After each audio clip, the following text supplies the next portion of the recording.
the Discuss Metal podcast with Jennifer Socia of the Roach Koach. Hosted by Dan Terry, presented by discussmetal.com.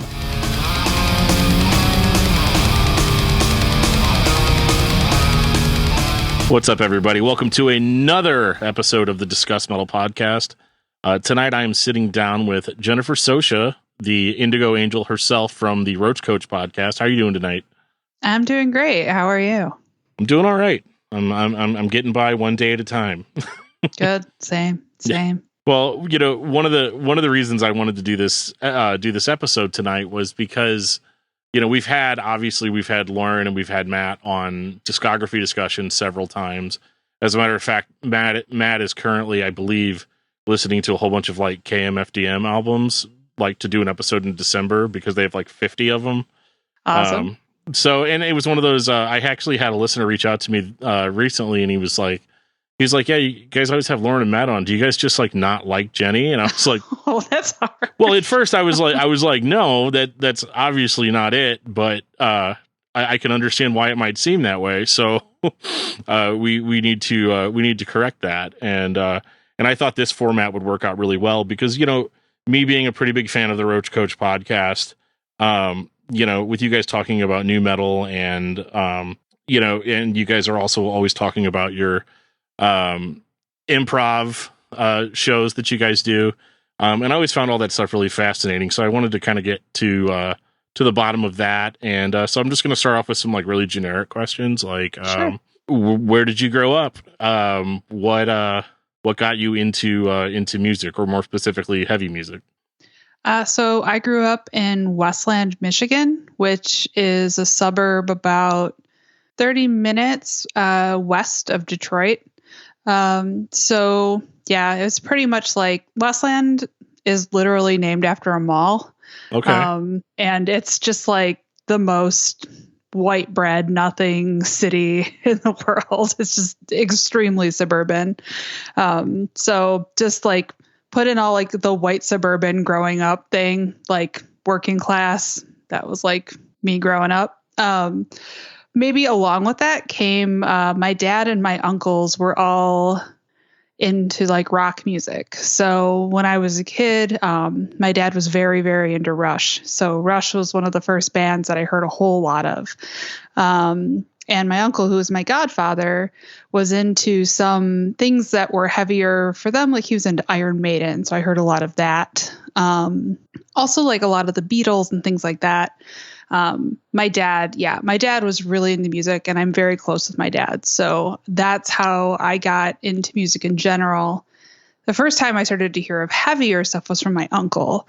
That came in, I mean, with Iron Maiden, and then some like very cheesy stuff, like some Tesla and all of that, like Poison. He loves like hair metal, but he also loves like Motorhead and things like that. So when I was a kid, I heard a lot of that from them.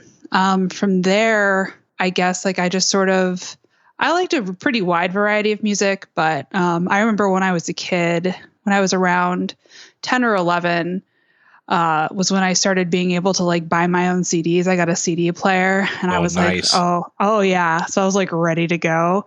And so one of the first time I bought CDs, one of the first times I got Offspring, Smash, and also Mariah Carey Music Box, which pretty much like that still could just sum up my musical taste. So I got into some more of like punk music, or I guess pop punk, depending on how you look at it. So I got into all that kind of stuff. That sort of grew and changed over the years. I started getting into more metal, I guess, probably late high school, early college. And then from there, it just sort of evolved into all sorts of weird stuff. That's cool. There's there's kind of a funny disconnect. Cause I know like whenever I was a teenager listening to kind of harder music, was that what your friends were into at all? Or was it just kind of this weird thing that you had going on? Cause I remember when I was younger, I feel like I was the only one listening to it, and I had to like justify it to everybody else around me.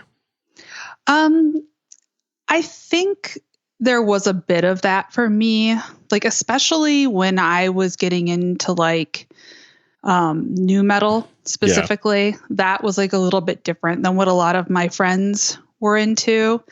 I went through a phase where it was like the full like 90s Jinkos, like like, I don't know, skateboarding shirts, even though I couldn't skateboard at all.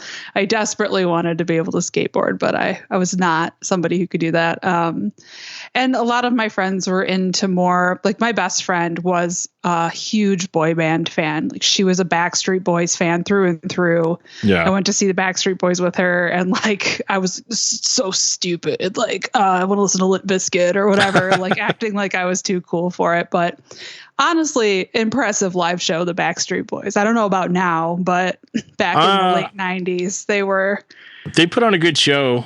My wife is a massive Backstreet Boys fan. So I haven't ever been to a show because I'm self-proclaimed too cool, I guess. Like I would never, like she would never even ask me to go to a show like that.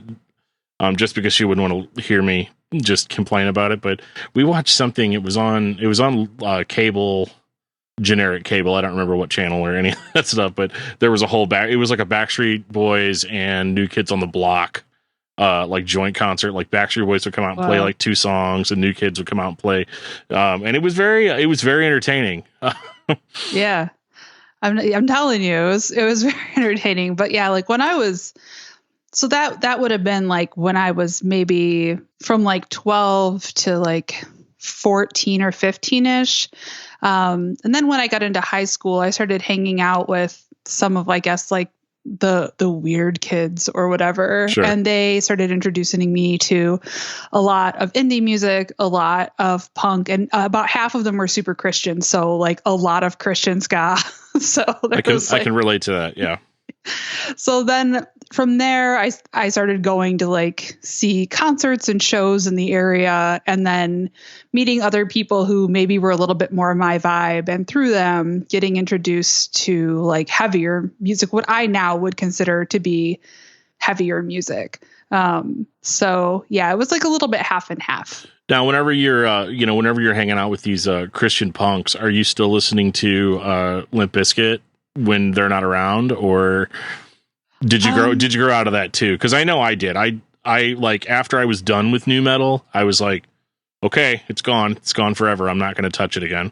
Yes, I became adamantly and vehemently too cool for nu metal. Probably, I want to say right after Significant Other dropped. That was like I was into Significant Other for that summer. Maybe come that fall, I was too cool for it. And that pretty much like left. And how into nu metal I was, that's so, doing the Roach Koach podcast. One thing that I learned, and we've been doing it for a very long time, I thought that I was really into nu metal when I was younger. And it turns out that I wasn't. Like I liked some nu metal, but getting into a lot of the bands that were popular, talking through them, like, and realizing like the years that these were out and how accessible they were to me, like, I think I was into a pretty, like, the most like baseline pop level of nu metal that you could be into. So when we hear from people who were deep into it, I sort of just sit back and listen because I'm like, you definitely know more about this from being there firsthand than I do. Now my knowledge of nu metal is very broad, but sure. Yeah. Well, we're going to circle back around to that a little bit later too. Specifically talking about how, like, you know, commentating on something that you're still learning through. Yes. You know, all right. Yeah. But we'll circle back to that in a little bit. But don't let me forget. But yeah, I definitely could see that. So like, when you started getting into heavier music, what was it about, I guess, aggressive music? Because I only have my own experience to go off of with this. And I've always wondered, and this is something that people have asked me, is like, why does it have to be aggressive? Why does it have to be louder? Because I would assume that, you know, once you got older, you got too cool for nu metal, then it started just becoming, let me see how far this goes, like how extreme this goes. Definitely. Yeah. Well, I think this might be a weird, this might be a little deeper than you're looking for, but I always had a really weird relationship to femininity. Like, I was very close with my dad. I was very close with my brothers. Most of my friends tended to be boys. I was always into, like, in quotes here, but like boy things. And I think like I was really angry and I was really angsty, and there were like all these things about the world that like made me mad, and it just like resonated with me more. And I think that the way that I moved through the world was very aggressive. Like, of my friends that were girls, I was always the friend that would like yell at the boyfriend or like punch a dude or push a dude down, right? Or like whatever. So that kind of like maybe like being macho or being aggressive was like kind of how I moved through the world and like what resonated with me more.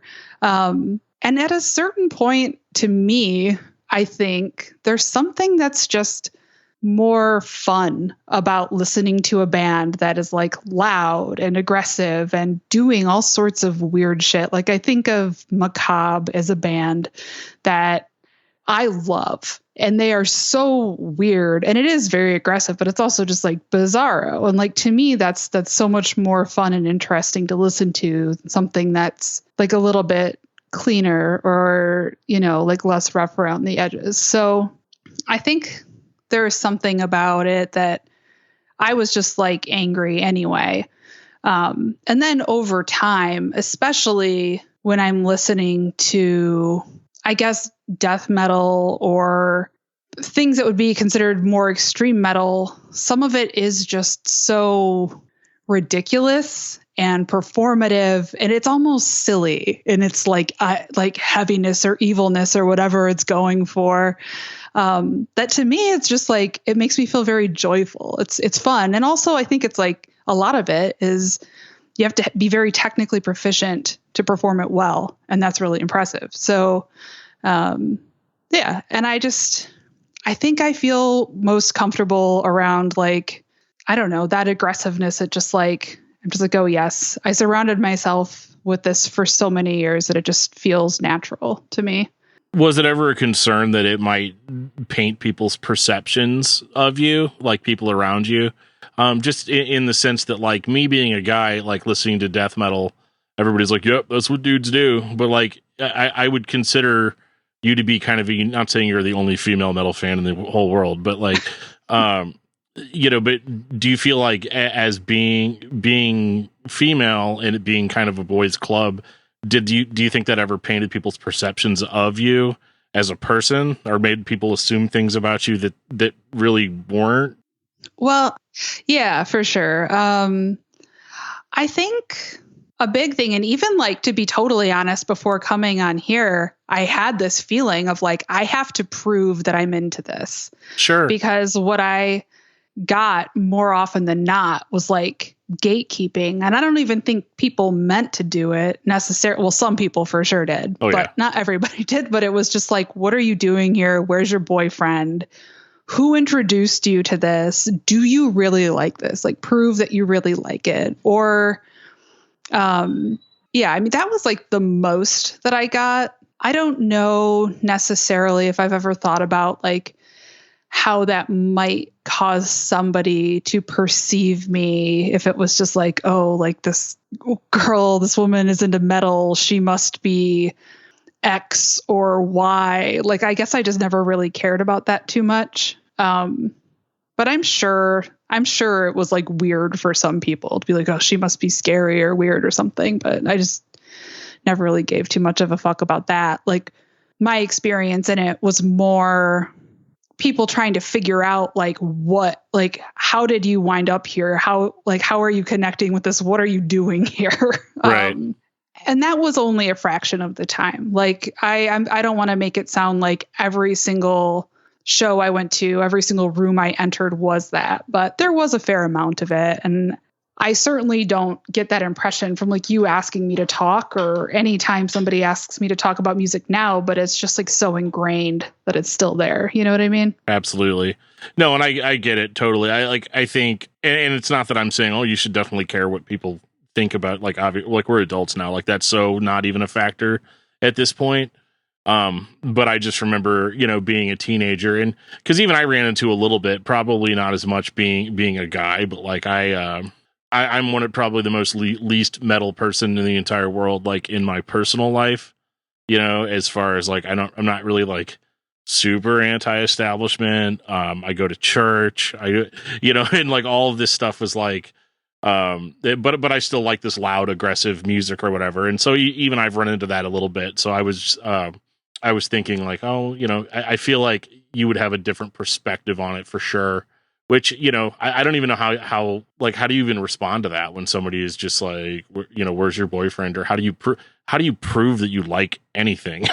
I mean, for a long time, my response was just to arm myself to the teeth with knowledge and know a couple of key things that were deep enough knowledge that I could eviscerate the dude. And then I would just be super, super mean and like be prepared to fight. But after a while, I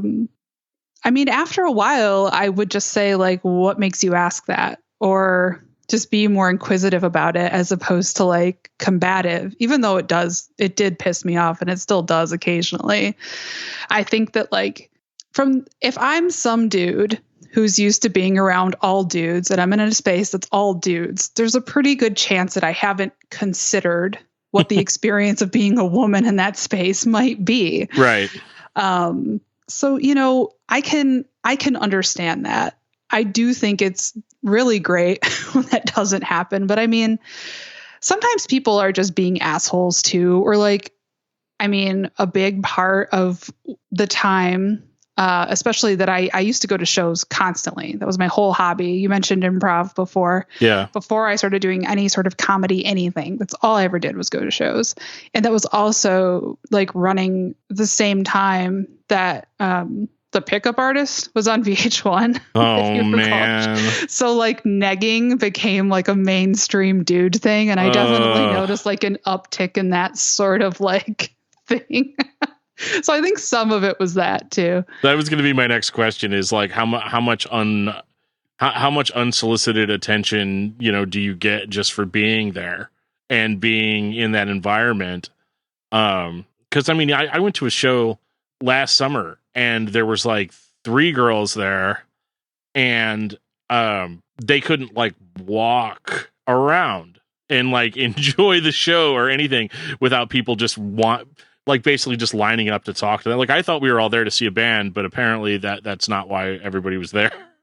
Yeah. Yeah. I know lots and lots and lots of women who are very into metal. So I don't think it's maybe as like rare as some people might think it is, but I can understand, I can understand people wanting to be left alone very much, but I also understand how if you are into something that maybe fewer women have historically been into, and you see a woman there and you're attracted to the woman, how it might be very exciting. Like I get that, like shared interests, commonalities, being able to relate.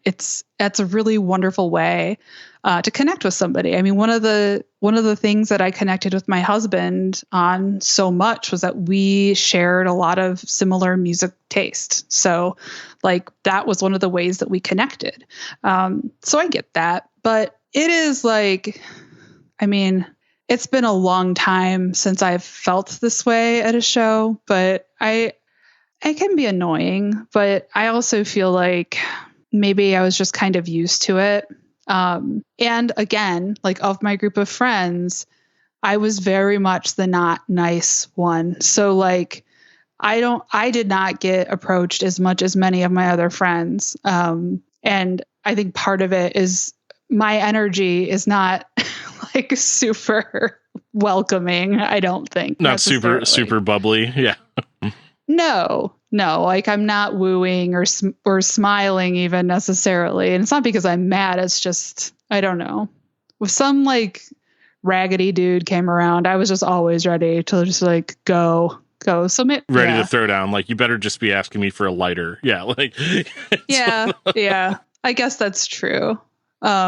But I mean, also a lot of people that I'm friends with, a lot of people that I'm still friends with, I met just at shows. And a lot of them are men. So it wasn't like any person who I interacted with. It was just like, go away. But you can sense a vibe.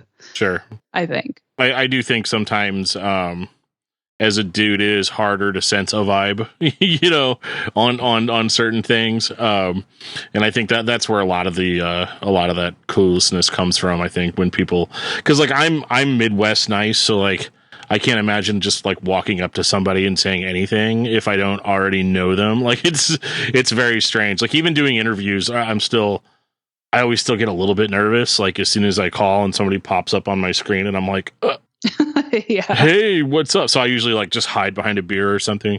But so when talking about you got into new metal, you got out of new metal, you got into heavier music. For a while, you're too cool for school, so to speak, as far as older styles music.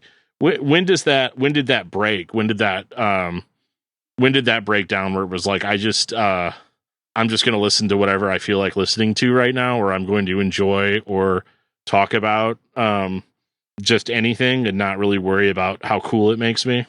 I think when I remember first starting to feel that way, it was probably maybe early 20s, maybe like 20, 21, 22. I think that was when there was a whole weird thing that happened, I think, when I was coming up with music, which was the internet. Because when I was younger, if you had knowledge of music or if you listened to a lot of things, it was because you had a physical copy of it. When the internet came along, you were able to not only download whatever you wanted, but also look up anything you wanted. So instead of having like zines or books or magazines or whatever to read, people were able to like dig real deep and come with all this knowledge of music. And I knew a lot of people who were doing that and would use it to like make other people feel bad. Or be like, I can't believe you didn't know that. Like, I've known about this since blah, blah, blah. Right. I'm like, no, you were very into the Spice Girls at the time that you were claiming that you were like listening to these Black Flag LPs. And I know that. And so I think seeing that and like starting to get more comfortable with myself, and I don't know, I also at that time when I was 20 was working at a record store.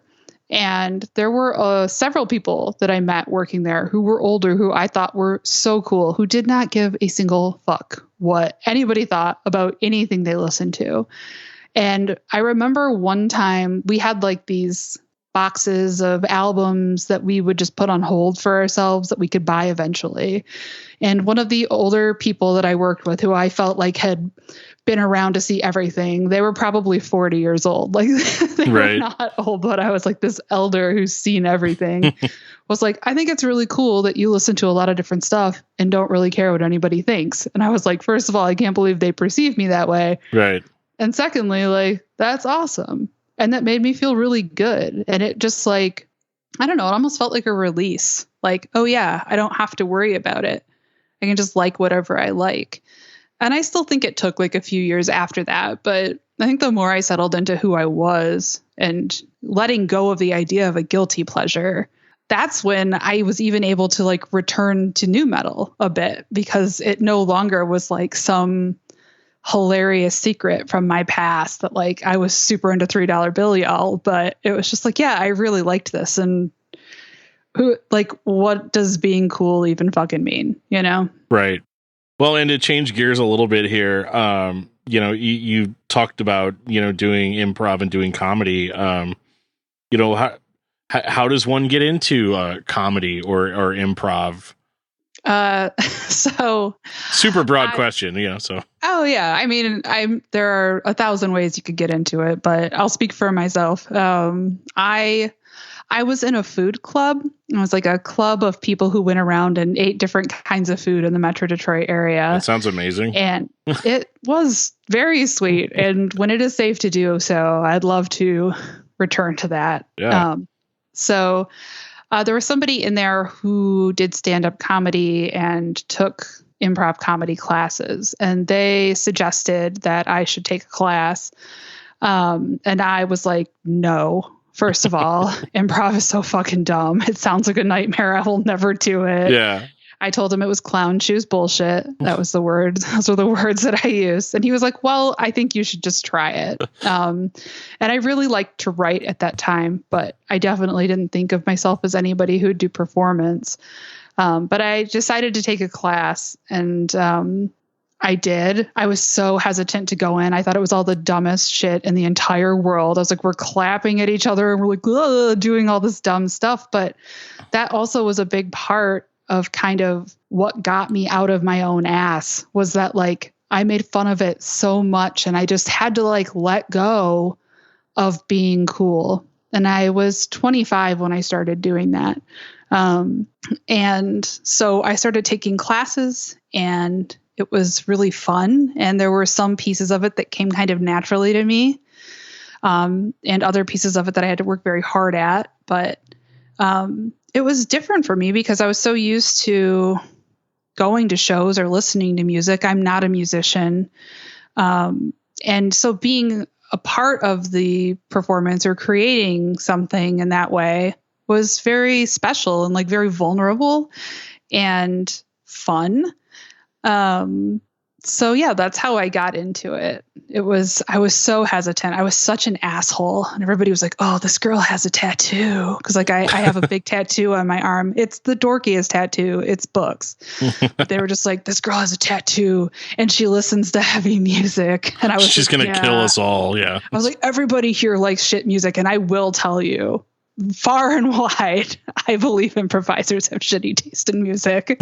I'll keep that in mind. Yes. Not exclusively true. And I'm sure they say the same thing about my taste. But yeah, it really kind of made me like, I don't know.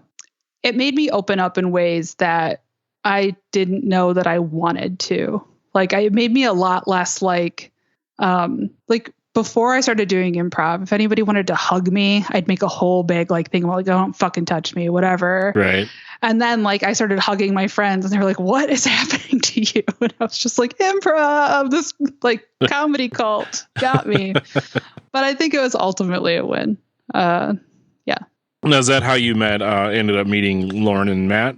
Yep. Matt had been improvising for a long time when I started. He may have been one of my teachers. And he did this one-man show called Matt Noss and the Sing-Along Singers. And he would just make up songs on the spot. And musical improv gave me like this huge, like flaming anxiety feeling. So I'd like have to watch from the back, but I was just like, this is really impressive. This is a really funny guy. And yeah, that's how I met Lauren too. And he and I bonded immediately because we both liked some of the same kind of music. Right. And so I think when you meet somebody that does improv that you think is funny, and then also they like the same kind of music you do, it's just like an instantaneous friendship. So yeah, that's how I met both of them. So, and then, famously there's the story of how Roach Koach got started, which, I mean, my summers, I'm going to just try to summarize it because I know we've told that story on this podcast as well as on the early episodes of Roach Koach. But you guys basically decided to go to a Limp Bizkit concert, and you ended up injuring yourself.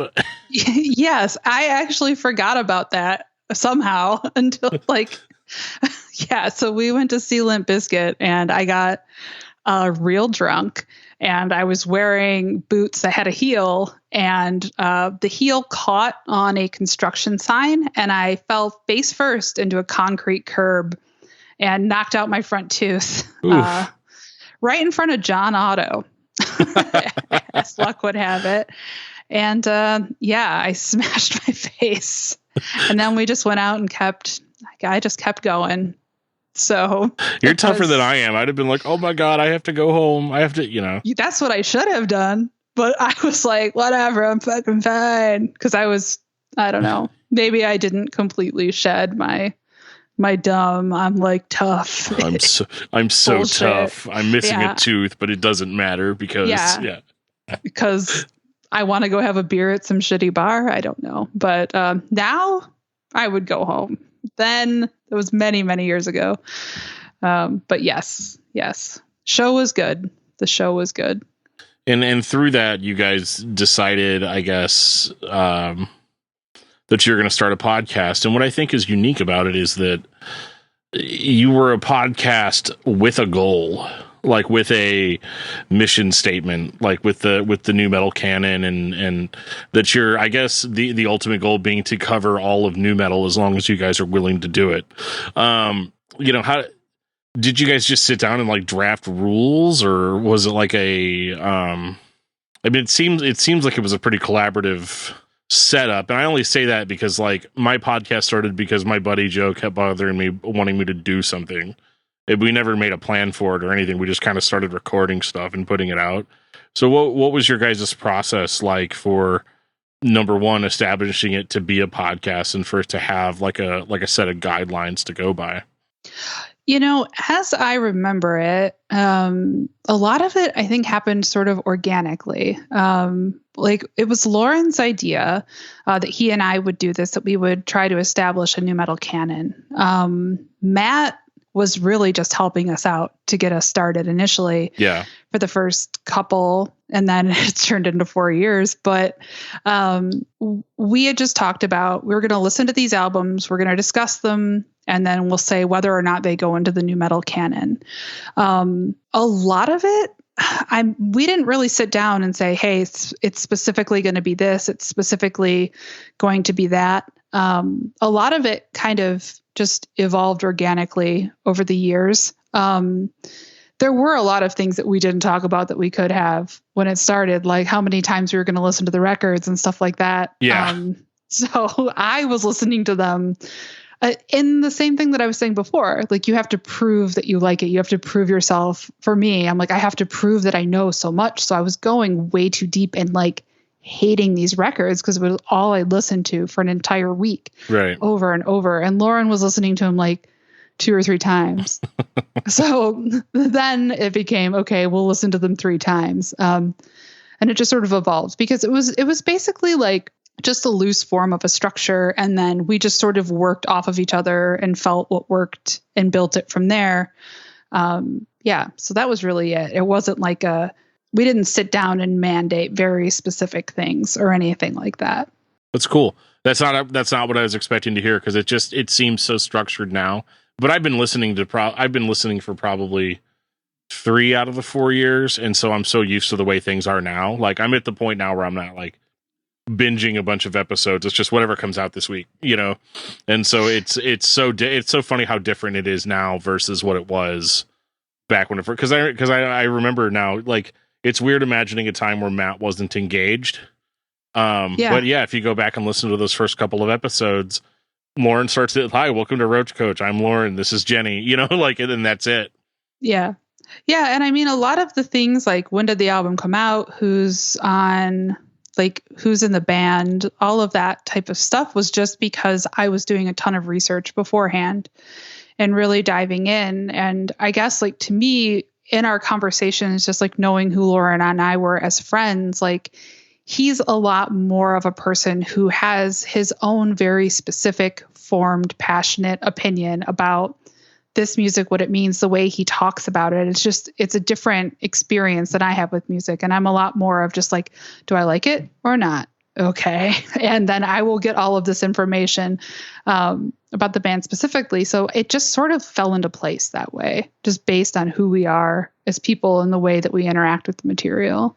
Whenever you first started talking about these records, because I mean, from before that, you were a music appreciator, and I'm sure you gave your plenty of opinions to people, whether they asked for them or not, prior to doing a podcast.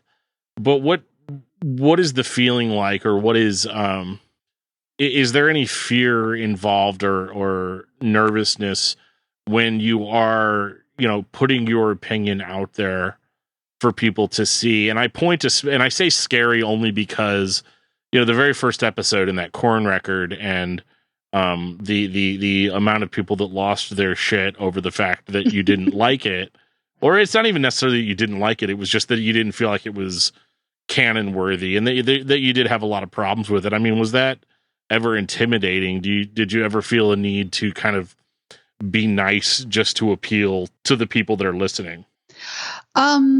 Not to appeal to the people that are listening, and specifically not for that one, because to be totally honest, I didn't think anybody was going to listen to the podcast at all. I was like, this is just going to be us two friends doing a thing. Like, some of our friends will listen. Cool.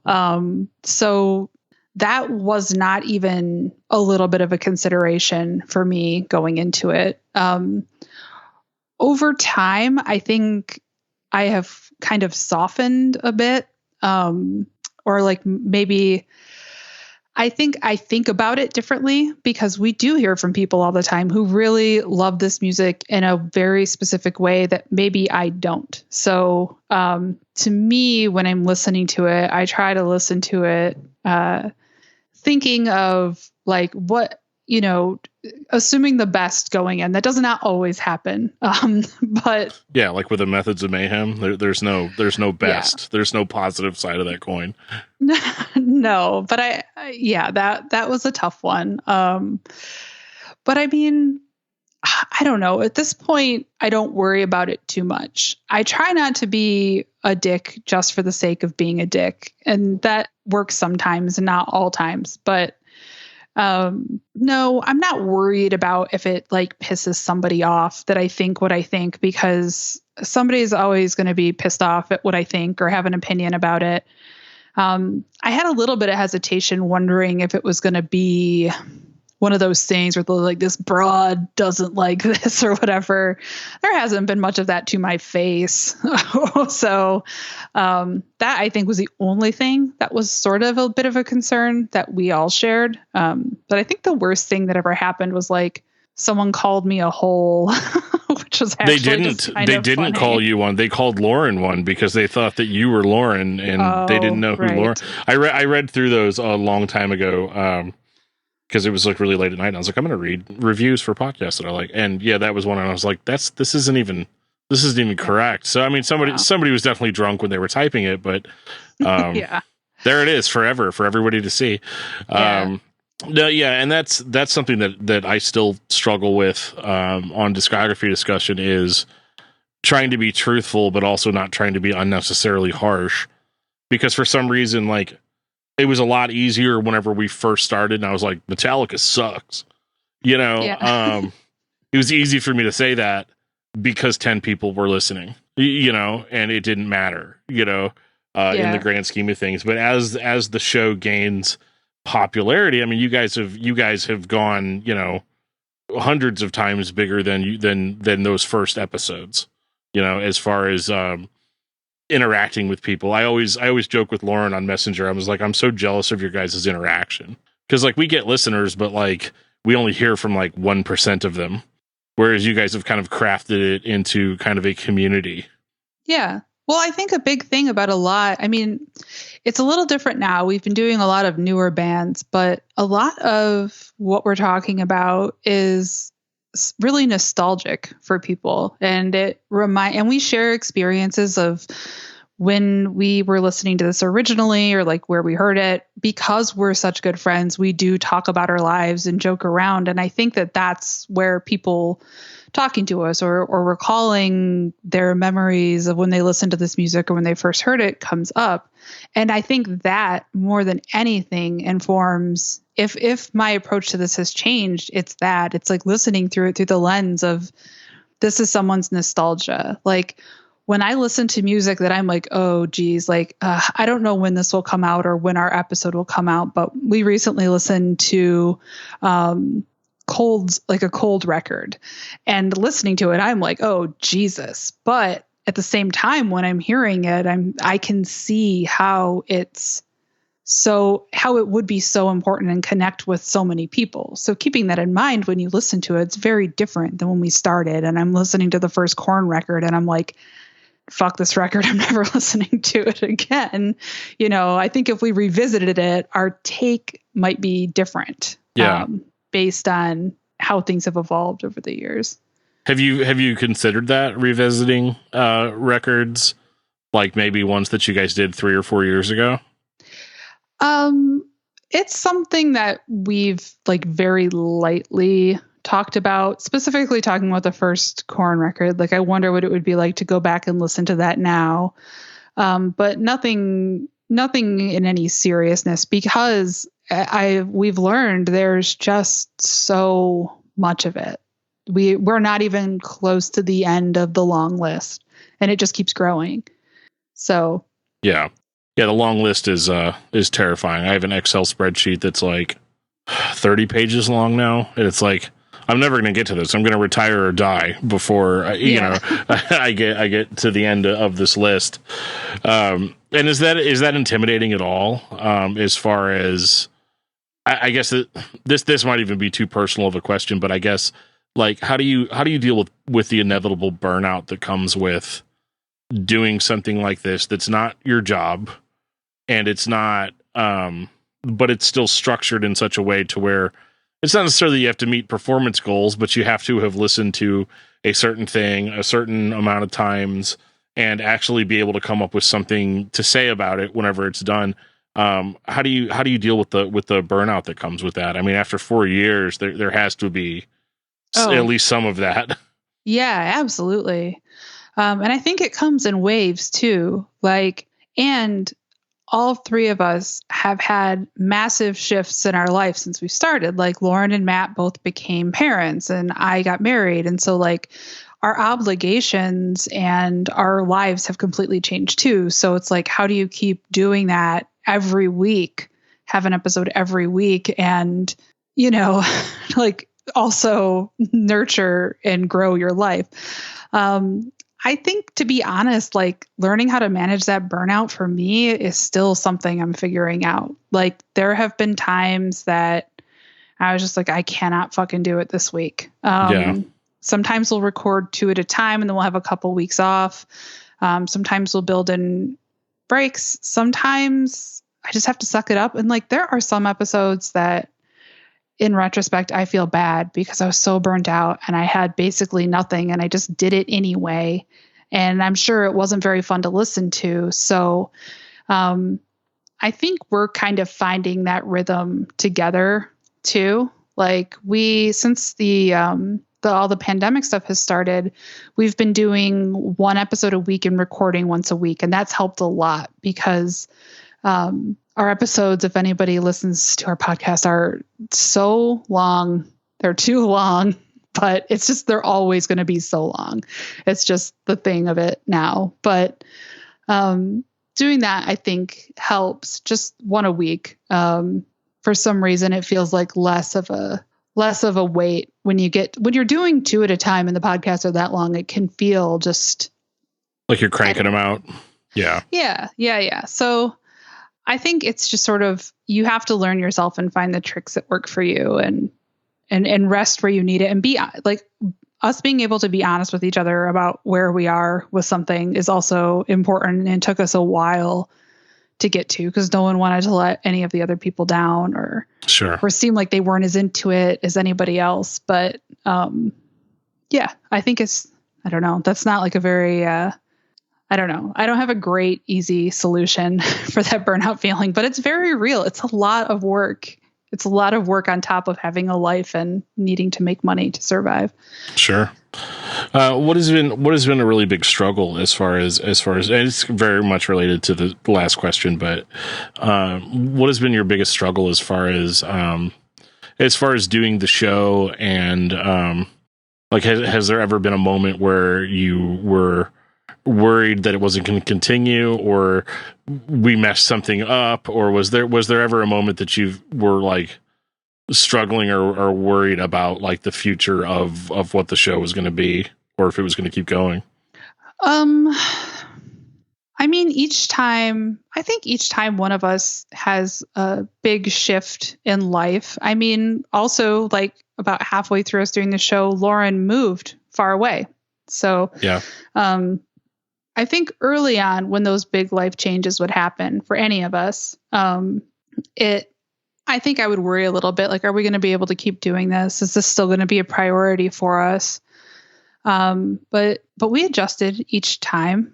So I think, like, over time that became less of a worry. there have been some times that I'm like, okay, how long do we keep doing this? Like because we have kept the same structure.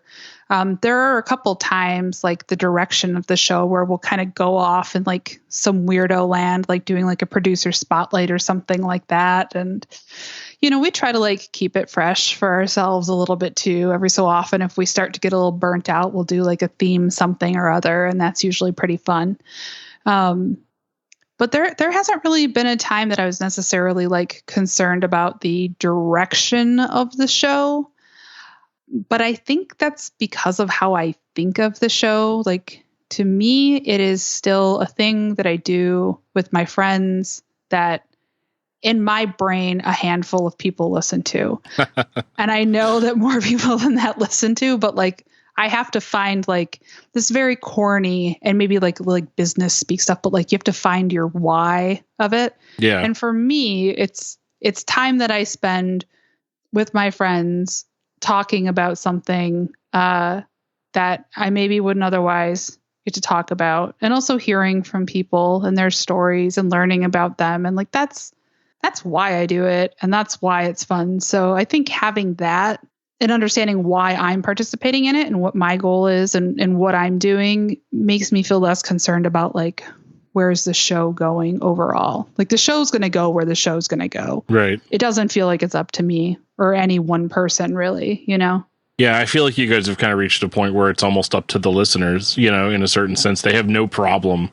It seems like letting you guys know if they like something, if they didn't like something, if they, you know what I mean? Or, and I think that's gratifying. And there's another aspect to that too.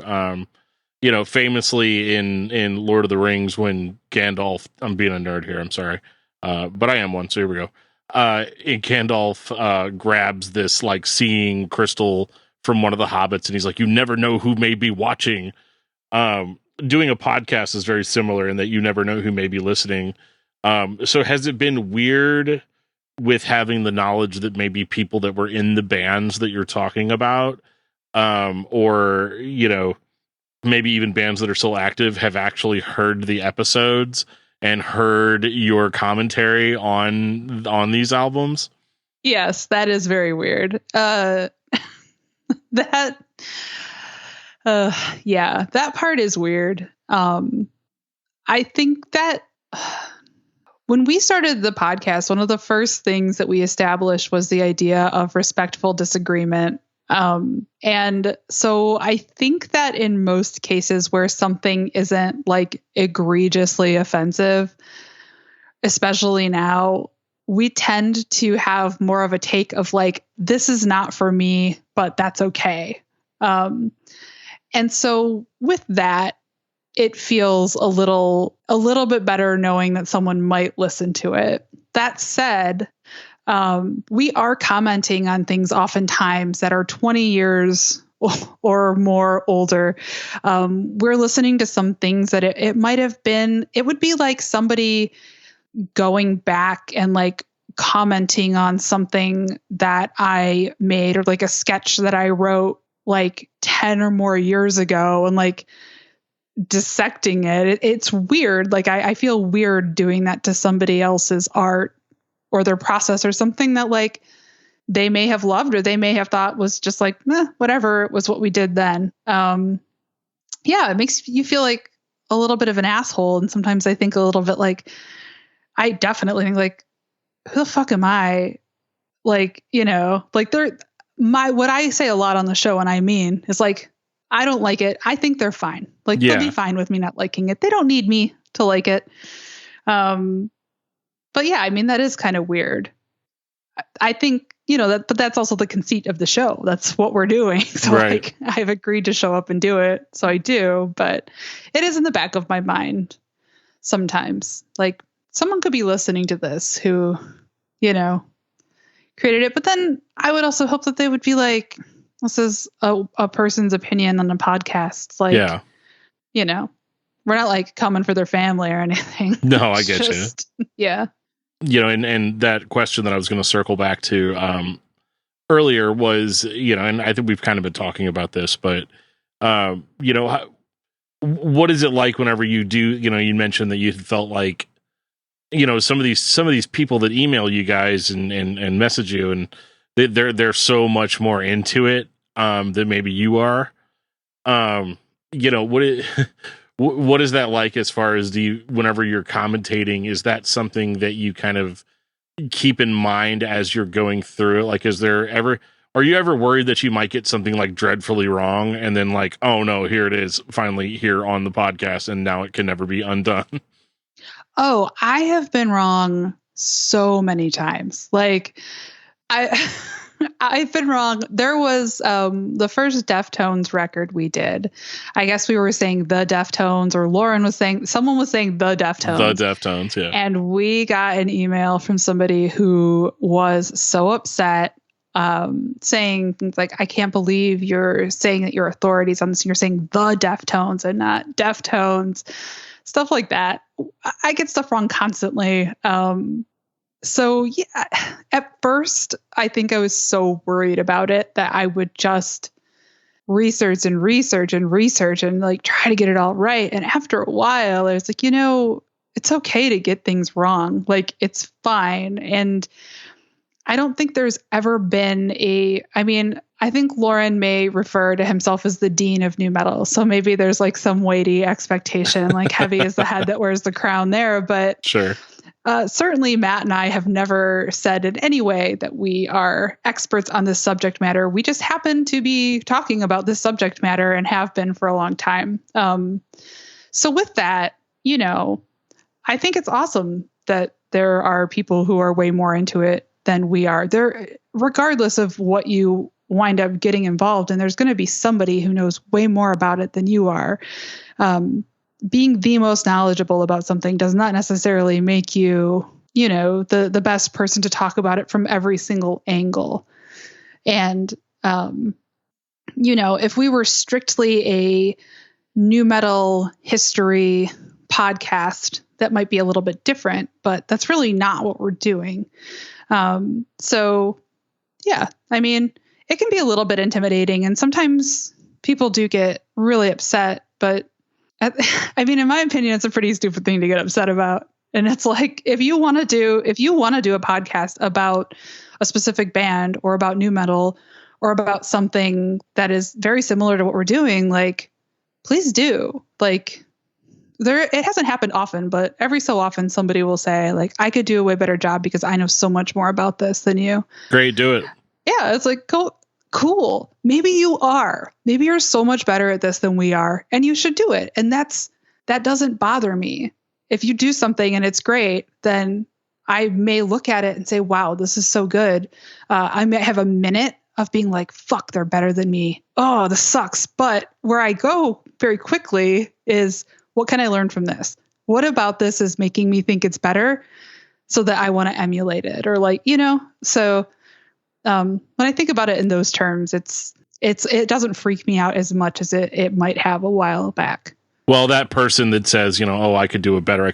Okay, dude, just start a podcast and then deal with a year and a half of nobody listening to it. And then you asking yourself, like, why does anybody care? And then whenever you try to tell people about it to get them to listen to it, they ban you from wherever you're, self advertise. Like, go ahead, go through all of that and then continue to do a better job. Yeah, I think like generally in the world, there are probably so many people who have the potential to do so many like amazing things. And it's really more about whether you do it or not. It's like you might be the person that is just like the absolute best person to talk about nu metal or football or whatever the fuck you're into. But like, if you're not doing it, then maybe you're not, because it's not just about having the knowledge. It's about like executing and having the commitment and like showing up. And that's really hard. I think for most people that I know who show up repeatedly to do something like this, it can be very difficult to have consistency and sustain. Absolutely. Yeah, no, it is the most difficult. Like, it's no secret that like discography discussion has a lot of trouble keeping co-hosts, and it's probably just because me and Joe are impossible to work with. But I think I think having that passion, having that drive is really what will sustain you in the long run. So after 4 years of doing the podcast, are you guys, because I noticed in the most recent, not the most recent episode, but it was whenever you guys talked to about Primer 55 and you had Joshua Toomey come on and talk about it as a member of the band. First of all, that's awesome that you have that opportunity. I know we're all buds with Toomey, so it's like an easy ask, but like, have you guys been open to the possibility of doing something like that in the future with like maybe another band, or just doing interviews on the show? Because the only interviews that you guys ever did on the show was when you guys were at Rockin' Pod. Yeah. Which is the last time we saw each other face to face. Has there ever been a consideration to kind of go more in interview sort of way? Because like you guys had never had an interview on an episode of Roach Koach, and I remember being like, "Oh, what's this going to be like?" And I remember just kind of like sitting back, like kind of next to your table, listening to you guys interview, and I was like, "Oh, they're killing it. They could interview anybody, and it would be on brand. It would be cool." So like, have you guys thought about doing anything like that in the future to just kind of shake things up? Or I don't know about going to exclusively interview, but there are a few people that we've talked about having on to talk either about a record, or I mean, there are a couple of people that we've talked about. If we could just talk to them, we would for any amount of time about anything that they'd allow us to. Wes Borland, Yes, So, yeah. Specifically Wes is who I'm talking about. Yes, he's our whatever. What is that? I don't want to say like our white whale, but I don't even know what that fucking means. Oh no, white whale is it's so funny too, because like on that note, and I'm sorry, I know the podcast isn't about me, but it's I listened to such underground music because I thought I was cool, kind of like what we were talking about earlier. Dude, I launched all of my white whale. I landed all of my white whales so quickly when the show started, but they were bands that nobody cared about. So it was one of those weird things. Like, I don't care. I don't regret the experience at all. Like, it was just as awesome as I imagined it would be, but, yeah, so, Wes Borland, and you guys had at Rockin' Pod, you guys talked to Toby Wright too. Yeah. And that was awesome. And we got to talk to Tom Hazert, who I had no idea what to expect. It was absolutely incredible. Like, he's somebody that he'll like reach out to us now and again and just like say, hey, which is super nice. And so he's somebody that we've talked about, like maybe we could talk to him, because that dude was just full of stories. I think that we would definitely be open to bringing people in more and more over time. Because I mean, especially when we start getting kind of into like the depths of this list, there are a lot of surprises, but there are also a lot of albums that are just like kind of okay. Yeah. And the reason that we haven't like heard of them or they're not better known is because they're just kind of okay. And so I think like mixing in, interviews or having a member of the band come in to comment on something. We've also had like friends of ours who are really connected to certain records or huge fans of certain bands come on and talk about that too. Like, those are always fun things to do.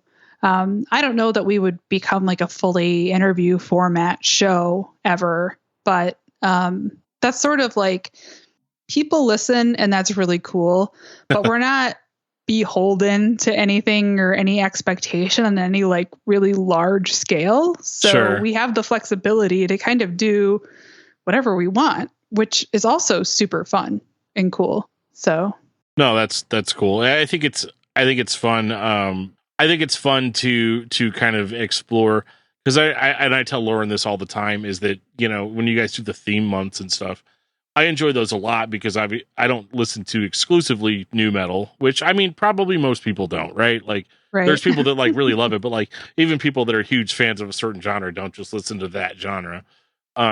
So I think the theme months are cool. I think you guys, while keeping it in the same vein as the normal show, being able to talk about an At the Drive-In record or famously that Glassjaw record,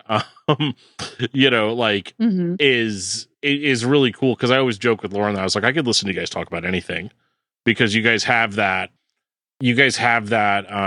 connection, There's probably a word for it, but that was probably like a beer ago that I could have thought of that word. But Sure.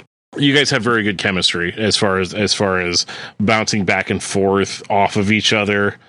And do you think that maybe is just because you guys all come from a like a stage performance background, that you guys are able to kind of have that? Because I just feel, and of course maybe these are all just edited out, but I don't ever hear a lot of like weird awkward moments or like dead pauses. There aren't a lot of those. Lauren does edit the podcast. I would let him speak to how much he edits out. I don't really know. But yeah, I mean, I think that there is an element of that because especially the type of performance we're doing is essentially having a very loose idea of what might be happening around you on a stage and then just listening and responding to the people around you. And with something like improv, the longer you perform with a group of people, the better you get to know them, the more you can kind of anticipate where they might go or better understand like their train of thought. And so, we've been doing this for quite a while now on top of, being used to performing together somewhat. We haven't really done that in a very long time, but I do think it makes a difference for sure. It's because that's like the crux of improvising really is just like listening to what somebody says and then responding to it. That's like 101 stuff, accepting what is being said and responding to it. So I think that is also something that makes conversation free flowing or makes it a lot easier to keep a conversation going.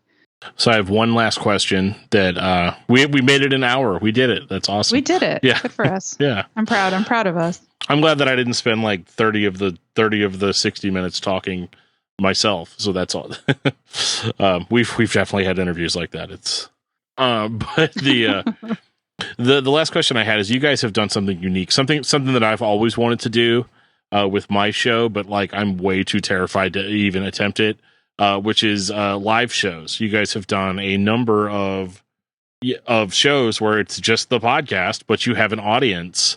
Mm-hmm. What is the dynamic of that versus, basically like what we're doing now is just sitting, comfortably in our homes and there's no pressure and there's editing and all of that? Well, I mean, there's definitely a part of me that feels a little bit more pressure to entertain people because they're right in front of you. But I also think that makes us perform a little better or a little bit and more entertaining. Not better. Okay. I won't say better, but it makes us perform differently because there are people in front of us. And depending on the live show that we've done, it has been anywhere from like a pretty decent audience of people inside a theater space that is very appropriate for what we're doing to being in a weird room in a city outside of Detroit. And there are 5 people there to listen to us, and we know them. So yeah, we know them either because they're listeners and they've come to lots of stuff, or like they are my husband and sure, his friend who listens. So I don't know.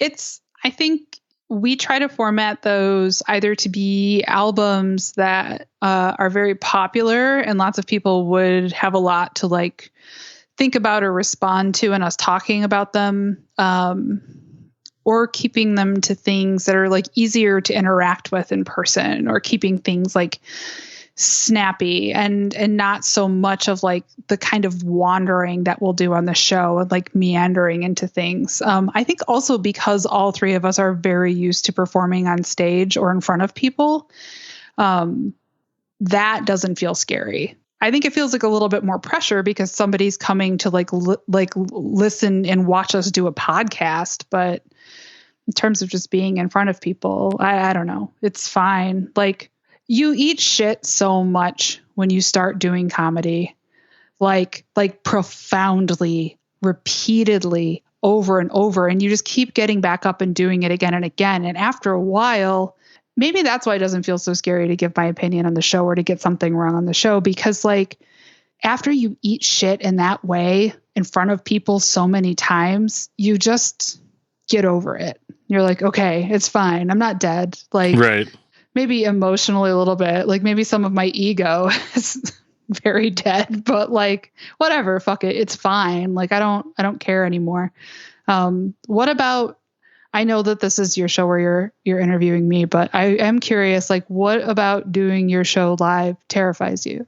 I always very much undersell what we do. Our show, and I don't want to say that our show is unfocused necessarily. I mean, we do discography discussion. That's our main show. We pick a band, we talk about all their records. It's pretty straightforward. Except EPs. I don't give a shit about EPs. But yeah, it's rough. But like, I guess my worry is just that like no one's going to show up because like we don't really have like a comedy club that would take us in because we're not necessarily comedy, like we can be that like I think we're funny, but we're not like comedians, Right. So I would worry that, I guess I worry more that just like nobody would show up. And like, if we did it, I would have to book the club myself. Mm-hmm. And that I would have to like facilitate all this. And like, we have local listeners, like but I'm always like, is it going to be enough? And it's not that I like am so full of myself that I think that we're not gonna like I don't expect like 500 people to show up or something like that. But and I would be fine performing in front of 10 people. But I guess my worry has always just been that like I'm gonna like freeze up and clam up. And it's weird because like I've played in bands, like I've sang in bands and never worried about that. Never had stage fright. I was in plays only in high school, but like, and I was never worried about that. But for some reason, because I'm talking about something that I'm deeply passionate about, I worry that like I'm not going to be able to fall back on Joe to fix it. If I screw up, because he does. Joe makes me sound way better than I really am, and so that's just kind of a crutch that I rely on. So yeah, that is really my main fear, is that no one's going to show up. I'm going to put out a whole bunch of money for it and no one's going to show up. And, that it's going to be, some sort of huge disaster where I'm going to misspeak. And it's really weird. It's really weird to have those type of fears, considering like you've been doing podcasts for 4 years. I've been doing podcasts for about 3, so like it shouldn't be a problem at this point, but it's just kind of just a personal like hurdle that I have to get over, where I worry that like I'm going to screw up or I'm going to say something really dumb, because like all those questions that I asked you throughout this interview are the type of questions that I would ask myself if I was interviewing myself, like and like a lot of the answers, like me, the answer is always just, well, I'm just scared that, people are going to hate it. Even after all this time, after all the episode, like we're coming up on episode 200 now on discography discussion. And we've been doing this episode. We've been doing this side podcast. I guess it's a side podcast where we interview people. And I've just always worried that eventually like just the bottom will fall out. And then I'm going to say something like really dumb and that nobody is going to want to listen to it. Well, so that's a lot to unpack. That's a lot to unpack. Well, I mean, that makes a lot of sense. It's an unfamiliar thing. You clearly care a whole lot about it. It's a lot of pressure, but I will say this. I think in anything that anybody tries to do that is new, you're probably going to fuck something up. Like I have. Yeah, you're going to say something wrong. You're not going to be able to figure it out. And like, you've been doing this show for a long time. And I know that editing helps. Editing helps everybody. But the truth is that like, you can't, okay, I won't say you can't. It would be very, very, very difficult to take somebody who's absolutely awful at the thing that they're doing and make them sound so good. So like, maybe give yourself a little grace. Like, and if you misspeak in front of a crowd of people or 10 people or 3 people that show up to listen to you do a thing, and it's the first or second or third or whatever time you've done it, like it will probably feel like shit for a minute and then it will fade into obscurity unless what you have said is absolutely egregiously offensive Well, beyond all words. I know I said my last question was the last question, but I have another kind of interesting tidbit to throw in here. On that note, so you guys, in the midst of protests against the, you guys weren't protesting against. You guys basically had a week of silence in regards to the Black Lives Matter movement and all of that. And it's funny because when you guys did that, I remember talking to Lauren. I sent him a message. I was totally bummed. I was like, "What? No new Roach Koach this week?" I was all like, "Come on, man!" And he's like, "No." He goes, "I just think that there's other voices that need to be heard." And I was like, "Yeah, that's fair," And I was like, "I hope nobody thinks I'm an asshole because I'm going to drop an episode in about 10 minutes." But it was with Brock Lindau of 36 Crazy Fists. That was a nerve-wracking interview. But the funny thing was that not funny, but you guys took a very decided stance on that issue, which is honestly, let's be real here, it's the only stance to take. But that plays into the fear too for me, because I've been very I've had people ask me what do you think about all this? When are you guys going to do a podcast addressing this? And it's been really scary in reference to what you said about unless you say something egregiously offensive. Now I'm terrified to say something because I'm afraid I'm going to get it wrong. Yeah.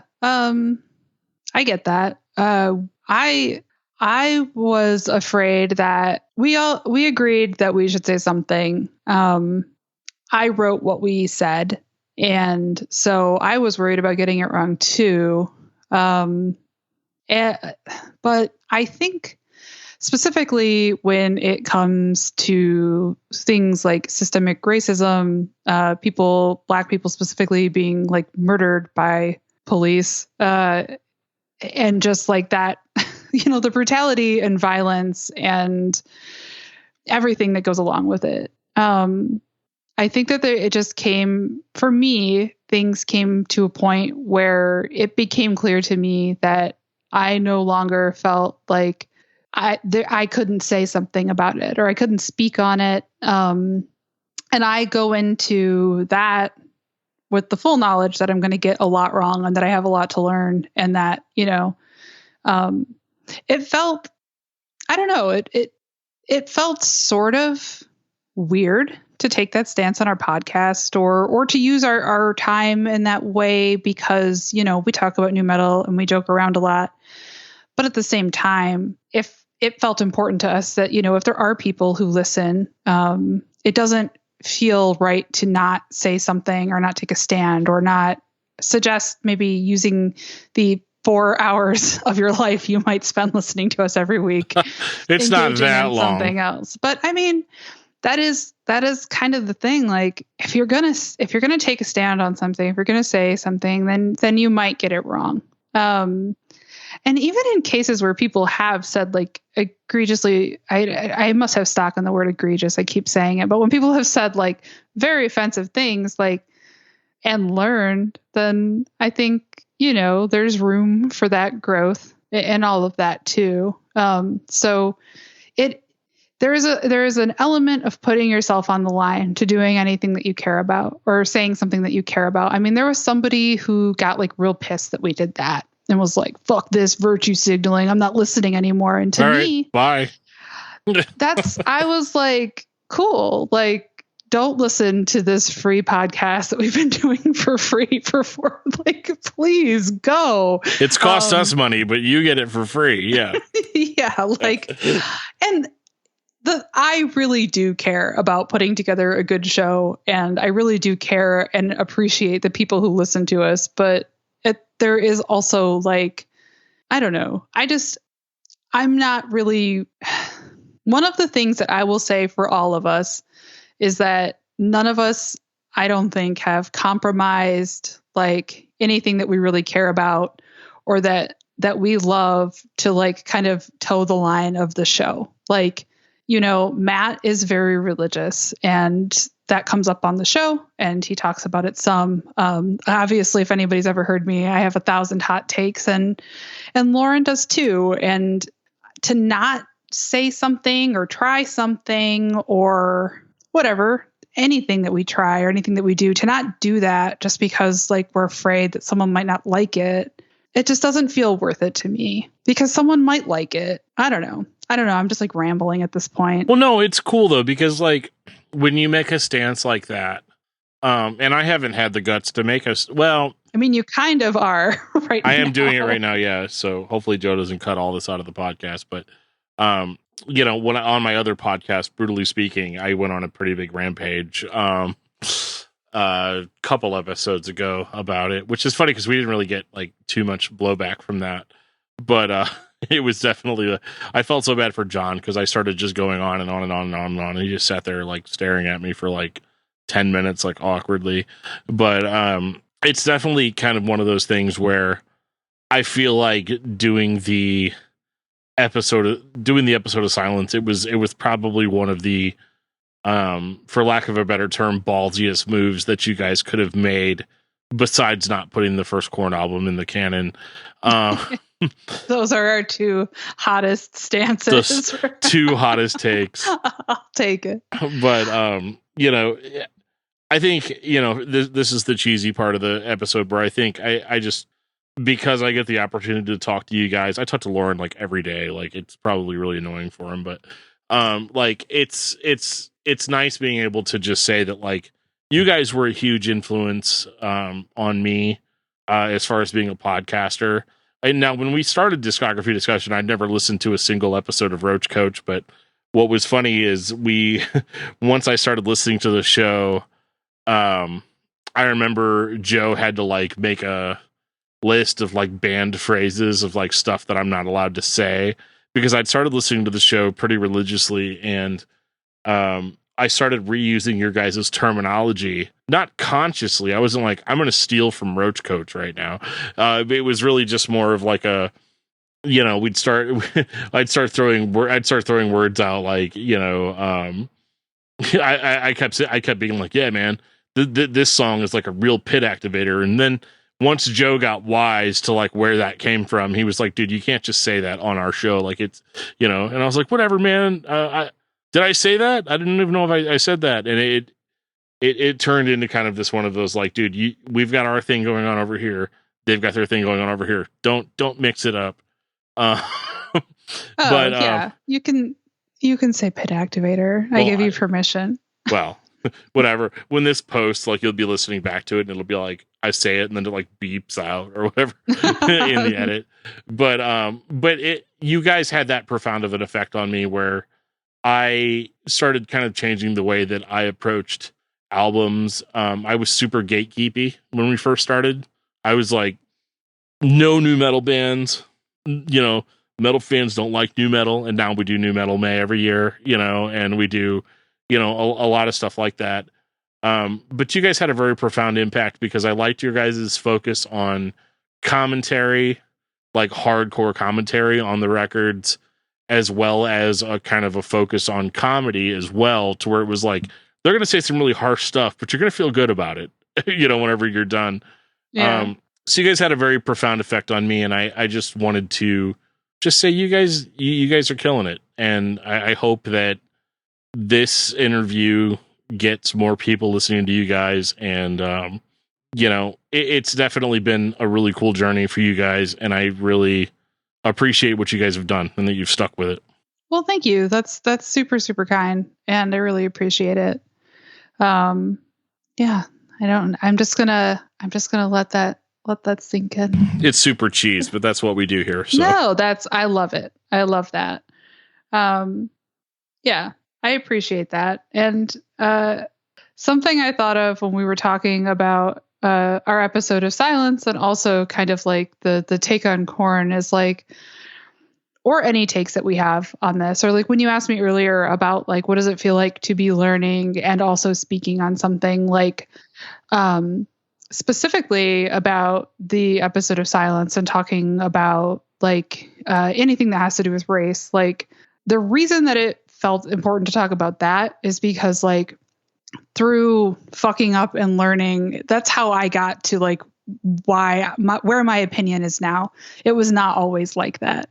When I look back on how I felt about things when I was younger, it's a little cringe for me, or a lot of cringe for me. But things were brought to my attention, and I learned things, and I changed my opinion, and I grew. And like talking about things that I might not know as much about as other people, speaking about nu metal, and learning, and then getting feedback from people and learning from it.